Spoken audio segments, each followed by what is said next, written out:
العلق سورۃ العلق مکی ہے، اس میں 19 آیتیں اور ایک رکوع ہے۔ نام، دوسری آیت میں لفظ علق آیا ہے، یہی اس سورت کا نام رکھ دیا گیا ہے۔ زمانہ نزول، یہ سورت تمام کے نزدیک مکی ہے اور قرآن کریم کی پہلی سورت ہے جو رسول اللہ صلی اللہ علیہ وسلم پر نازل ہوئی تھی۔ بخاری و مسلم نے عائشہ رضی اللہ عنہا سے روایت کی ہے کہ آپ صلی اللہ علیہ وسلم کے پاس حق آیا، یعنی جبرائیل امین آئے جب آپ غار حرا میں تھے اور آپ سے کہا پڑھیے۔ آپ نے کہا مجھے پڑھنا نہیں آتا، تو انہوں نے مجھے پکڑ لیا اور اتنا زور سے بھینچا کہ مجھے تھکا دیا، پھر چھوڑ دیا اور کہا پڑھیے۔ میں نے کہا مجھے پڑھنا نہیں آتا، تو انہوں نے مجھے پکڑ لیا اور اتنا زور سے بھینچا کہ مجھے تھکا دیا، پھر چھوڑ دیا اور کہا پڑھیے۔ میں نے کہا مجھے پڑھنا نہیں آتا، تو انہوں نے مجھے تیسری بار پکڑا اور اتنا زور سے بھینچا کہ میں تھک گیا، پھر چھوڑ دیا اور کہا اقرأ بسم ربک الذی خلق خلق الانسان من علق اقرأ وربک الاکرم الذی علم بالقلم علم الانسان ما لم يعلم۔ اس کے بعد آپ صلی اللہ علیہ وسلم وہاں سے اس حال میں واپس آئے کہ آپ کے دل پر کپ کپی تاری تھی۔ بسم اللہ الرحمن الرحیم اقرأ بسم ربک الذی خلق۔ میں شروع کرتا ہوں اللہ کے نام سے جو نہایت مہربان بے حد رحم کرنے والا ہے۔ اے پیغمبر، آپ پڑھیے اپنے رب کے نام سے جس نے ہر چیز کو پیدا کیا ہے۔ یہاں اللہ تعالیٰ نے نبی کریم صلی اللہ علیہ وسلم کو حکم دیا ہے کہ ان پر جو قرآن کریم بذریعہ وحی نازل ہوتا ہے اس کی تلاوت سے پہلے بسم اللہ الرحمن الرحیم پڑھا کریں۔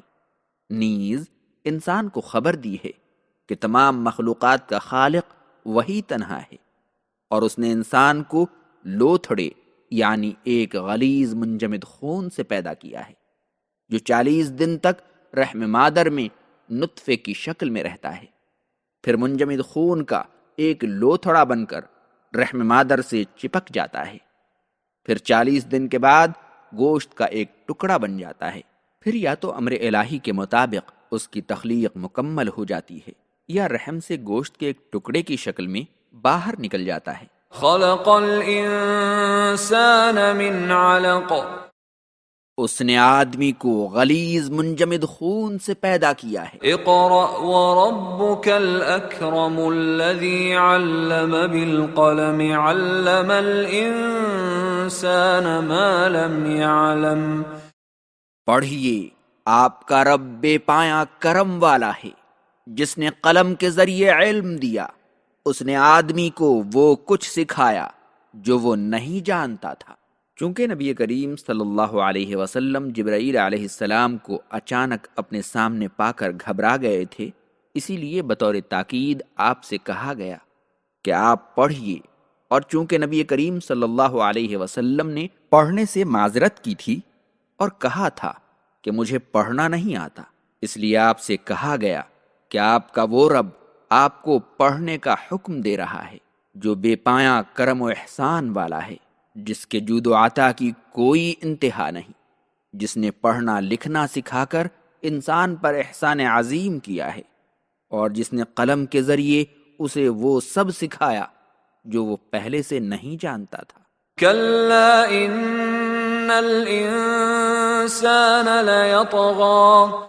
ہرگز نہیں، بے شک آدمی سرکش بن جاتا ہے۔ آیت 6 سے آخر سورت تک ابو جہل کے بارے میں نازل ہوئی تھی۔ احمد، مسلم، نسائی، ابن جریر اور بیہقی وغیرہ نے ابو ہریرہ رضی اللہ عنہ سے روایت کی ہے، ابو جہل نے پوچھا کیا محمد تم لوگوں کے سامنے اپنا چہرہ زمین پر رکھتا ہے؟ لوگوں نے کہا ہاں۔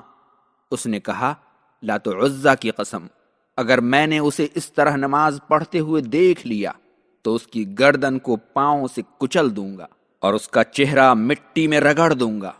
چنانچہ وہ رسول اللہ صلی اللہ علیہ وسلم کے پاس اس وقت آیا جب آپ نماز پڑھ رہے تھے تاکہ آپ کی گردن کو کچل دے، لیکن جب وہ آپ کے قریب ہوا تو فوراً پیچھے ہٹنے لگا اور ہاتھ کے ذریعے اپنے آپ کو بچانے لگا۔ لوگوں نے پوچھا، کیا بات ہے؟ اس نے کہا کہ میرے اور اس کے درمیان آگ سے بھرا خندق اور کوئی نہایت ڈراؤنی چیز ہے جس کے پر ہیں۔ تو رسول اللہ صلی اللہ علیہ وسلم نے فرمایا کہ اگر وہ مجھ سے قریب ہوتا تو فرشتے اسے چیر پھاڑ کر اس کا ایک ایک عضو اچک لے جاتے۔ اسی حادثے کے بعد اللہ تعالیٰ نے کلا ان الانسان لیطغی سے آخر سورت تک نازل فرمایا۔ اللہ تعالیٰ نے فرمایا کہ جو انسان ایمان اور معرفت الہی کی دولت سے محروم ہوتا ہے، جب اللہ تعالیٰ اسے مال و دولت اور حکومت و سلطنت سے نوازتا ہے تو وہ اس غلط فہمی میں مبتلا ہو جاتا ہے کہ اب وہ کسی کا محتاج نہیں اور رب العالمین کو یکسر بھول جاتا ہے، طغیان و سرکشی پر آمادہ ہو جاتا ہے، کبر و ظلم اس کی صفت بن جاتی ہے، کمزوروں کو حقیر سمجھنا اور دوسروں کا مذاق اڑانا اس کا شیوا بن جاتا ہے۔ آیت 8 میں اللہ تعالیٰ نے نبی کریم صلی اللہ علیہ وسلم کو مخاطب کر کے فرمایا کہ ابو جہل ہو یا اور کوئی ظالم و سرکش، بہرحال اسے لوٹ کر آپ کے رب کے پاس ہی آنا ہے اور ہم اس سے ضرور انتقام لیں گے۔ اس کے بعد اللہ تعالیٰ نے نبی کریم صلی اللہ علیہ وسلم کے ساتھ ابو جہل کی بدسلوکی پر شدید اظہار تعجب کرتے ہوئے کہا کہ کتنا برا اور لائق نفرت ہے وہ انسان جو اللہ کے بندے یعنی محمد کو نماز پڑھنے سے روکتا ہے۔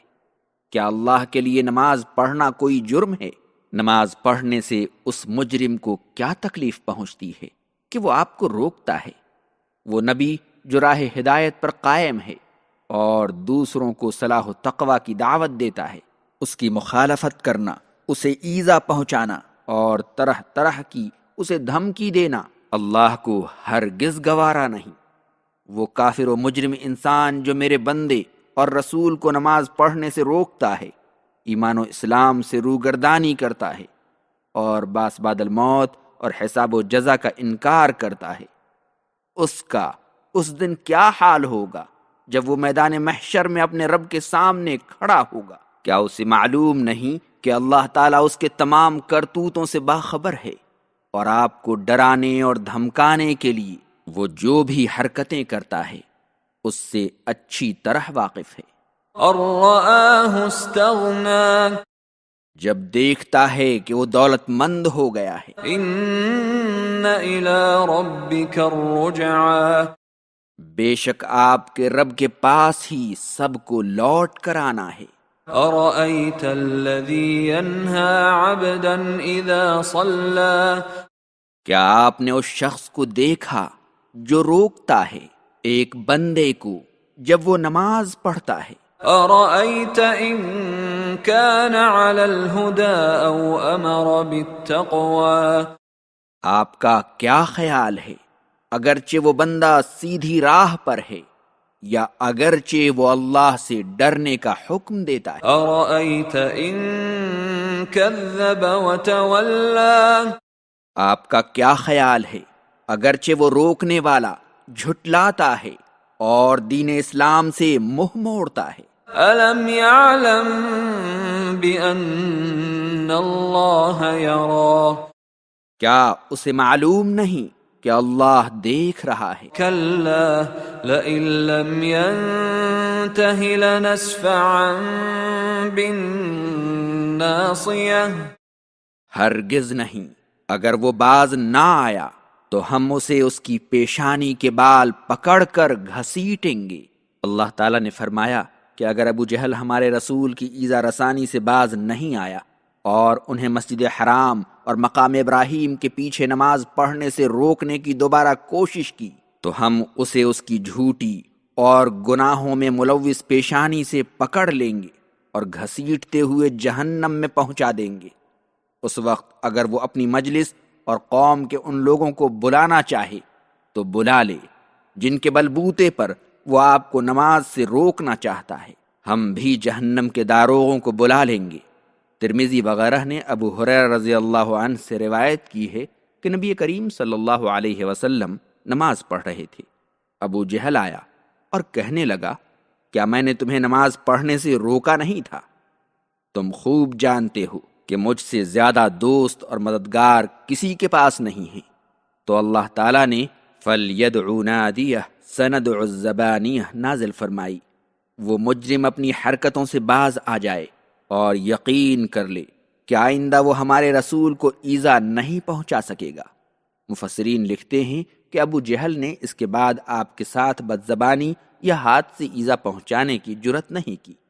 آیت 19 میں اللہ تعالیٰ نے نبی کریم صلی اللہ علیہ وسلم سے بطور تنبیہ فرمایا کہ آپ ابو جہل کی بات ہرگز نہ مانیے اور مسجد حرام میں نماز پڑھتے رہیے اور دیگر عبادات کے ذریعے اپنے رب کی قربت حاصل کرتے رہیے۔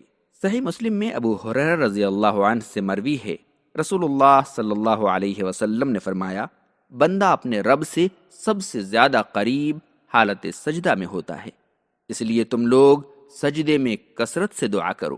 نیز صحیح مسلم میں ہی ابو ہریرہ رضی اللہ کی دوسری روایت ہے، انہوں نے کہا، میں نے رسول اللہ صلی اللہ علیہ وسلم کے ساتھ اقرأ بسم ربک اور اذا السماء انشقت میں سجدہ کیا۔ اسی لیے امام شافعی کے نزدیک اس سورت کا سجدہ اہم سجدوں میں سے ہے، اور قاری اور سننے والے کے لیے اس کی قرأت کے بعد سجدہ کرنا مسنون ہے۔